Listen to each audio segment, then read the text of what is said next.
Assalamualaikum warahmatullahi wabarakatuh. Kami dari kelompok 2 mata kuliah Ekonomi Spasial akan menjelaskan tentang teori lokasi, yaitu teori Fontunan. Adapun kelompok 2 terdiri dari Umu Kulsum Muhammad dengan NIM 254220007, Afifah Fadia Rasman dengan NIM 254220009, dan Vivian Alfianti dengan NIM 254220011.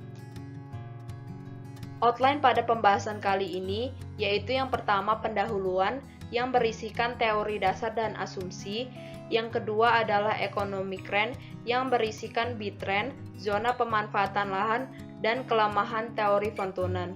Yang ketiga adalah studi kasus dan implikasi teori Fontunan. Teori Fontunan dikemukakan oleh Johann Heinrich Fontunan yang merupakan seorang tuan tanah dan ahli ekonomi asal Jerman. Beliau adalah penemu model sewa lahan pertanian. Fontunan pada tahun 1826 menerbitkan buku dengan judul The Isolated State, yaitu menjabarkan mengenai ekonomi keuangan yang menghubungkan teori ini dengan teori sewa. Fontunan juga adalah orang pertama yang membuat model analitik dasar dari hubungan antara pasar, produksi, dan jarak. Model Fontunan mengenai tanah pertanian dibuat sebelum era industrialisasi, yaitu abad ke-19. Asumsi Fontunan yang pertama adalah terdapat suatu daerah terpencil yang merupakan komoditi pertanian atau isolated state. Daerah perkotaan hanya menjual kelebihan produksi daerah pedalaman atau single market. Daerah pedalaman hanya menjual kelebihan produksinya ke perkotaan, tidak ke daerah lain atau single destination. Daerah pedalaman atau kota mempunyai ciri yang sama atau homogen dengan kondisi geografis kota itu sendiri. Petani akan menanam tanaman yang dapat memberikan manfaat dan profit maksimum. Pada waktu itu hanya ada angkutan berupa gerobak yang ditarik oleh kuda. Dan yang terakhir, biaya transportasi berbanding lurus dengan jarak yang ditempuh. Semua biaya transportasi ditanggung oleh petani. Pola penggunaan lahan teori Fontunan. Gambar model Fontunan dibagi menjadi dua bagian. Pada sisi kiri menampilkan isolated area yang terdiri dari dataran yang teratur. Semakin mendekati pusat kota, sewa lahan semakin mahal. Pada sisi kanan terdapat modified condition atau kondisi yang telah dimodifikasi. Terdapat sungai yang dapat dilayari. Sungai sebagai jalur transportasi merupakan daerah yang strategis, sehingga penggunaan lahan di sekitarnya akan sangat diminati oleh masyarakat. Selanjutnya, economic rent. Economic rent adalah kelebihan pendapatan yang bisa diperoleh dari satu unit lahan lebih dari apa yang bisa diperoleh dari unit lahan di bawahnya, atau lahan marginal. Lahan marginal itu sendiri adalah lahan yang hanya mampu memproduksi sesuatu hasil yang hanya cukup untuk menutupi ongkos biaya saja. Maka, sewa lahan sama dengan jarak, sehingga sewa ekonomi disebut juga sebagai sewa lokasi. Formula Fontunan yaitu dengan rumus LR sama dengan Y dalam kurung M dikurang C tutup kurung dikurang Y dikali T dikali D. LR adalah sewa lokasi per unit lahan, Y adalah hasil produksi per unit lahan, M adalah harga pasar per unit produk, C adalah biaya produksi per unit produk, T adalah biaya transport per unit jarak, dan D adalah jarak unit lahan dari pasar. Selanjutnya akan dijelaskan mengenai B-trend teori, di mana di sini diketahui bahwa asumsinya adalah pasar persaingan sempurna, sehingga profitnya sama dengan 0 yang dialami petani dengan produksi tertentu. Ketika nilai profit sama dengan 0, maka total revenue dikurangi total cost juga sama dengan 0. Turunan dari komponen total cost adalah sewa lahan atau B-trend, biaya produksi atau C, dan delivery cost atau transport cost yang dilambangkan dengan DC. Sehingga untuk persamaan sewa lahannya adalah total revenue dikurangi biaya produksi dikurangi delivery cost. Ketika total revenue diturunkan, akan menjadi total harga atau price dikalikan dengan jumlah unit atau X, kemudian production cost yaitu biaya produksi atau C dikalikan dengan jumlah unit X, dan transport cost yaitu theta D dikalikan dengan jumlah unit X. Sehingga perubahan bitrate terhadap jarak diturunkan dalam delta land-rent per delta biaya transport, yang artinya terdapat hubungan antara sewa lahan dengan jarak dari pusat kota, yang mana semakin kecil biaya transportnya, maka nilai bitrate akan semakin tinggi, begitu juga sebaliknya.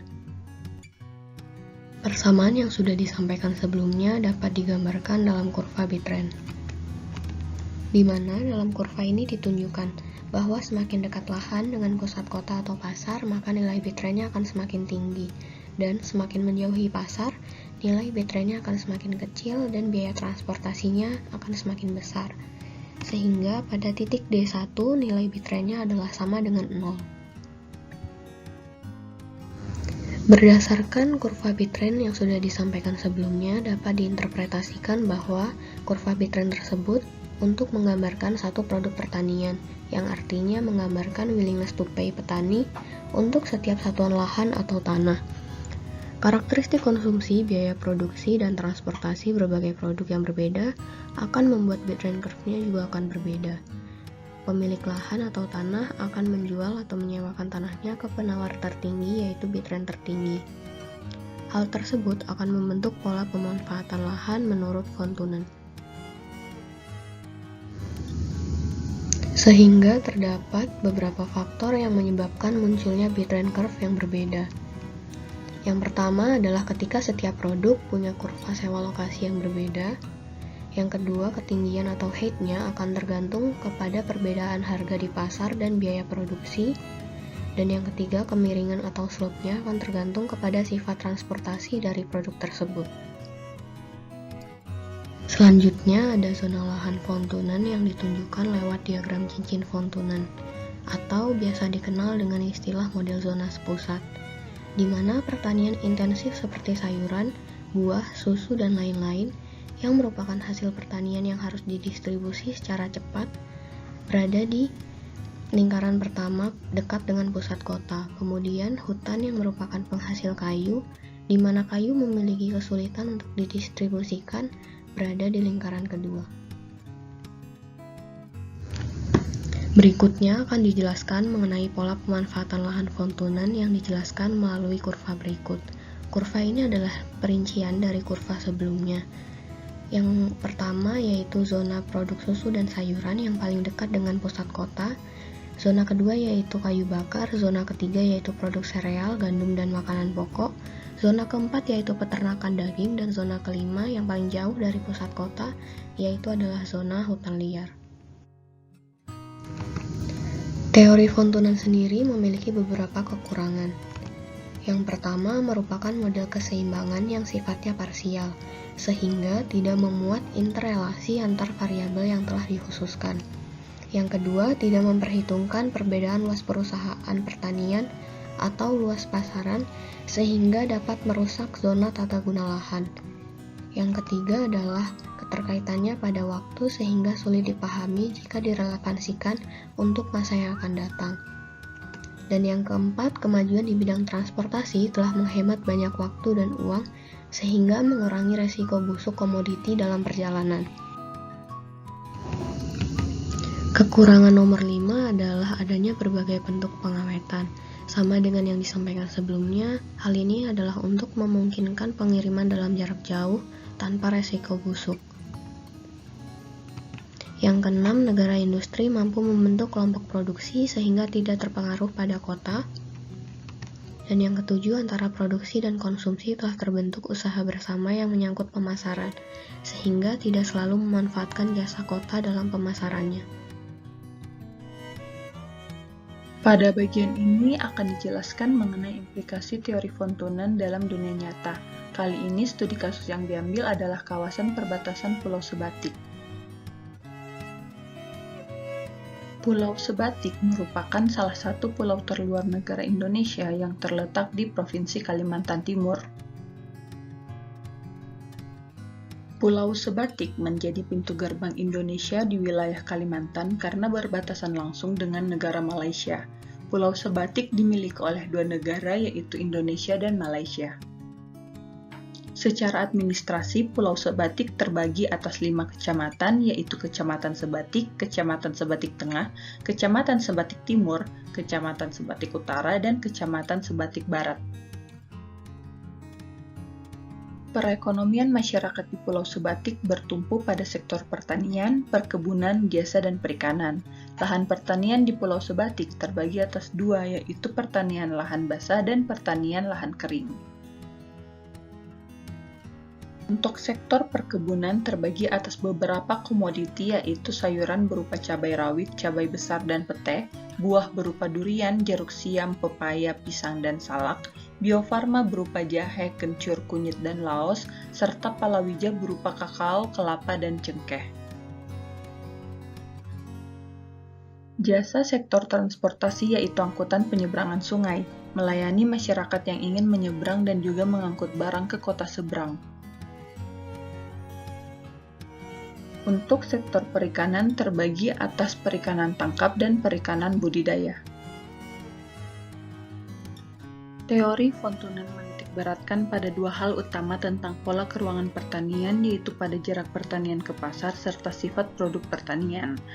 Teori ini merupakan teori yang digunakan pada wilayah pertanian yang terletak di wilayah yang tidak strategis. Pertanian yang berada di lokasi cukup jauh dari pusat pasar atau kota harus menempuh jarak yang cukup jauh untuk menjual hasil panennya. Berdasarkan penjelasan tersebut, maka teori Fontunen dapat diterapkan di Pulau Sebatik.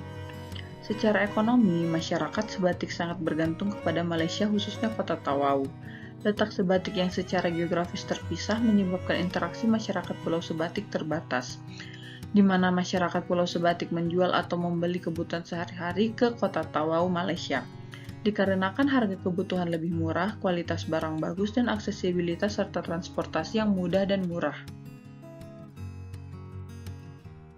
Hasil produksi pertanian di Sebatik dipasarkan ke Tawau, Malaysia, sehingga dapat dikatakan bahwa kota Tawau merupakan sentral market Pulau Sebatik. Dengan begitu, untuk memperoleh keuntungan yang maksimal, petani harus mempertimbangkan keawetan, harga, dan beban angkutan untuk mendistribusikan hasil produksinya.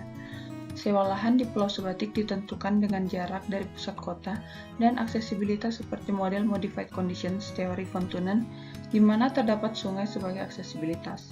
Semakin dekat dengan pusat kota dan jalur transportasi, sewa lahan akan semakin tinggi dan semakin jauh dari pusat kota dan aksesibilitas sewa lahan semakin rendah. Penggunaan lahan pertanian di Sebatik ditentukan berdasarkan jarak dari Tawau, Malaysia, dan keberadaan aksesibilitasnya. Penggunaan lahan untuk persawahan, ladang, dan perkebunan berada di daerah yang memiliki aksesibilitas tinggi, sehingga memudahkan dalam pendistribusian hasil produksi. Semakin dekat dengan aksesibilitas, petani tidak perlu mengeluarkan biaya transportasi yang besar. Keawetan hasil produksi juga dapat terjaga, sehingga petani dapat memperoleh keuntungan maksimal dari hasil produksinya.